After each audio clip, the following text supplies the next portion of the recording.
Սահմանադրական դատարանն այսօր ավարտեց հունիսի 7-ի ընտրության արդյունքները անվավեր ճանաչելու վերաբերյալ 7 քաղաքական ուժերի դիմումների քննությունը։ Քննարկումից հետո բարձր դատարանը հեռացավ խորհրդակցական սենյակ։ Մինչ այդ կողմերը հանդես եկան եզրափակիչ ելույթներով։ Այս ընտրությունները չեն եղել ազատ,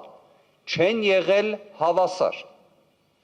Այս պնդումները հիմնավորելու համար մենք ներկայացրեցինք, թե ատելության խոսքի մասշտաբային դրսևորումը, որը իրականացվել է սույն դատաքննությանը որպես երրորդ անձ ներգրավված ուժի կողմից եւ որը փաստահեն է։ 2026 թվականի հունիսի 7-ի այժընտրությունները չեն անցել հավասարության եւ ազատության պայմաններում։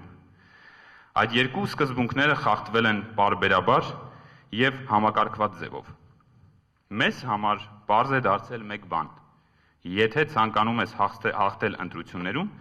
ապա պետք է անես այն բոլոր քայլերը, որոնք արգելված են ընտրական օրենսգրքով։ Դեմոկրատիա, օրենք, կարգապահություն կուսակցության ներկայացուցիչ Տարոն Բաղդասարյանն էլ ընդգծեց, ընտրախախտումների պատճառով հնարավոր չի եղել պարզել ընտրության իրական պատկերը։ Երբ քաղաքական որևէ թիմ փորձում է սահմանադրությանը դեմ գնալ, այստեղ գալիս ենք մենք, իրավական պետության պահապաններս, եւ ցույց ենք տալիս խախտումները, որոնք որևէ պարագայում չպետք է լինեն։ Հարյուրավոր քրեական վարույթների, քրեական հետապնդումների ամբողջությունը պետք է արժանանա Սահմանադրական դատարանի գնահատականին, կարծիք հայտնեց հանուն Հանրապետության կուսակցության ներկայացուցիչը։ Սահմանադրական դատարանը գնահատելով ընտրությունների սահմանադրականությունը չի կարող անտեսել այն փաստը, որ հենց պետության քրեական արդարադատության համակարգն է արձանագրել ընտրական գործընթացի նկատմամբ նման ծավալի միջամտության անհրաժեշտություն։ Հայաստան դաշինքի ներկայացուցիչներն էլ հայտարարեցին, պետական ապարատը ծառայել է մեկ քաղաքական ուժի։ Մենք շարունակում ենք պնդել, որ խախտումները եղել են համակարգված, զանգվածային եւ պարբերական բնույթ ուղղորդված կենտրոնական իշխանության, քաղաքական իշխանության կողմից եւ այս ընտրությունները չեն կարող համարվել լեգիտիմության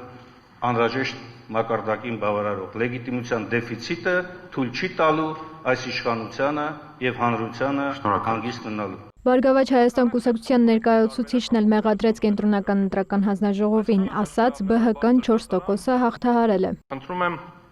անվավեր ճանաչել ընտրության արդյունքներն ամբողջությամբ։ Այնուհետև եզրափակիչ ելույթներով հանդես եկան պատասխանող կողմերը։ Ինչպես նախընտրական քարոզարշավի ընթացքում, այնպես էլ ընտրությունների օրը ստացված յուրաքանչյուր հաղորդման դատախազությունը օրենքով նախատեսված ընթացք է տվել։ Եզրափակիչ ելույթում շեշտեցին դատախազության ներկայացուցիչները։ Չեմ կարող չարձագանքել հնչած այն պնդումներին, որոնցով դատախազությունից ակնկալվում էր իրականացնել օրենքով իրեն չվերապահված գործառույթներ։ Մասնավորապես զանգվածային լրատվության միջոցներում հրապարակված տեղեկություններն ուսումնասիրել եւ դրանց հիման վրա ինքնուրույն ներկայացնել առերևույթ հանցագործությունների վերաբերյալ հաղորդումներ։ Այս կապակցությամբ հարկ եմ համարում արձանագրել մեկ պարզ իրավական իրողություն։ Դատախազը չի կարող ունենալ նման պարտականություն։ Հակակոռուպցիոն կոմիտեի նախագահի տեղակալն էլ հակադարձեց ընդդիմադիր ուժերի պնդումներին, թե ընտրակաշառքների վերաբերյալ կոմիտեի հրապարակած ձայնագրությունները եղել են մոնտաժված։ Դիմողի ներկայացուցիչներն իրենց խոսքում շեշտեցին, որ ներկայացված ձայնագրությունները մոնտաժված են, փորձելով ասվածից բխեցնել դրանց անվստահելիությունը։ Սակայն մոնտաժված լինելը ինքնին չի նշանակում կեղծված լինել։ Տեխնիկական մշակումն իրականացվել է միայն այն նպատակով, որպեսզի առանձնացվեն գործի համար իրավական նշանակություն ունեցող հատվածները։ Դիմատուների կողմից չներկայացվեց գեթ 1 փաստական տվյալ, որը կհաստատեր պատճառահետևանքային կապ հակակոռուպցիոն կոմիտեի գործողությունների եւ ընտրական վարքագծի կամ ընտրությունների արդյունքների միջև։ Կոմիտեի ներկայացուցիչը շեշտեց, ընտրակաշառքի սխեմաները տարածված են եղել հանրապետության բոլոր մարզերում եւ Երևանի վարչական շրջանների մեծ մասում։ Նրա պնդմամբ սա ոչ թե քաղաքական գնահատական է, այլ իրավական հետևություն։ Ներկայացուցիչը հայտնեց, որ կոմիտեի թիրախային միջամտության շնորհիվ է միայն հնարավոր եղել կանխել հանցավոր սխեմաների հետագա զարգացումը եւ սահմանափակել դրանց ազդեցությունը ընտրական գործընթացի վրա։ Նա կոչ արեց դատարանին հիմնվել ոչ թե ենթադրությունների, այլ հաստատված փաստերի վրա։ Քանի որ Սահմանադրական արդարադատությունը պահանջում է իրավական հիմնավորումներ։ Դիմող կողմերը չեն կարողացել ապացուցել իրենց մատնանշած խախտումների ոչ ծավալը, ոչ էլ դրանց հնարավոր ազդեցությունը քվեարկության վերջնական պատկերի վրա։ Սա էլ քաղաքացիական պայմանագրի ներկայացուցիչ չի դիրքորոշումներ։ Նախարար Սրփուի Գալյանը շեշտեց, ընտրությունների արդյունքները չեն կարող անվավեր ճանաչվել ենթադրությունների հիման վրա։ Մատուներից ուժեղ Հայաստանը, ինչու ոչ Հայաստան դաշինքը, այլ ուժեր եւս, քարոզարշավի ընթացքում եւ ոչ միայն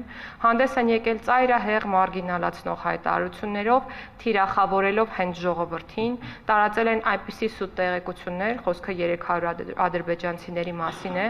որոնք հենց հանդիսացել են ընտրությունների վրա ազդելու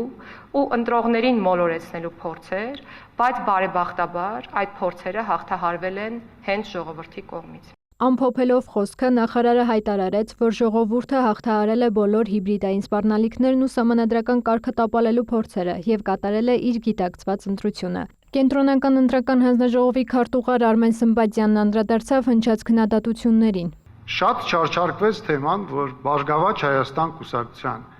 ձայները 4 տեղամասի հաշվարկով սխալ է մուտք արվել։ Ես ավելին ասեմ, ոչ միայն Բարգավաճ Հայաստանի, այլ նաև բոլոր կուսակցությունների տվյալները այդ տեղամասերի համար սխալ է մուտք արվել։ 18 ուժերին մուտք անելուց մուտք անողը պարզապես շփոթել է միտող վերև եւ ներքև։ Եթե մենք վերցնենք նայենք նախնական եւ վերջնական աղյուսակավորումը, կտեսնենք, որ այդ տեղամասերում կարող եմ ընթերցել այդ տեղամասերը 12-ի 20, 27-ի 7, 27-ի 26 եւ 37-ի 53։ Բոլոր կուսակցությունների թվերը այդտեղ սխալ են, մի տող շփոթելու պատճառով։ Եվ այնպես է ստացվել, որ Բարգավաճ Հայաստան կուսակցության եւ նախորդող եւ հաջորդող համարի քվեաթերթիկը ունեցող կուսակցությունը գոնե այդ տեղամասում ավելի պակաս ձայն է ստացել, քան Բարգավաճ Հայաստանը եւ նրան բաժին է ընկել ավելի պակաս թիվ այս առումով։ Կենտրոնական ընտրական հանձնաժողովը անկախ է առավել քան երբևէ, սա էլ շեշտեց հանձնաժողովի նախագահը։ Այն, որ սահմանադրական դատարան դիմել է դա նաև ցանկացած քաղաքական ուժի քաղաքական դիվիդենդ ստանալու միջոց է, հասկանալի է, բայց պետք չի հարվածել կենտրոնական ընտրական հանձնաժողովին, ասաց նա։ Հարցեր դատարան։ Կենտրոնական ընտրական հանձնաժողովը գործել է իրավաչափ, կենտրոնական ընտրական հանձնաժողովի որոշումը իրավաչափ է։ Կենտրոնական ընտրական հանձնաժողովը խնդրում է սահմանադրական դատարանից մերժել բոլոր դիմումները։ Դատաքննությունը հայտարարվում է ավարտված, դատարանը հեռանում է խորհրդակցությունների սենյակ։ Այս գործով որոշումը կհրապարակվի հուլիսի 4-ին։ Մերի Խաչատրյան, Արամ Հարությունյան, լուրեր։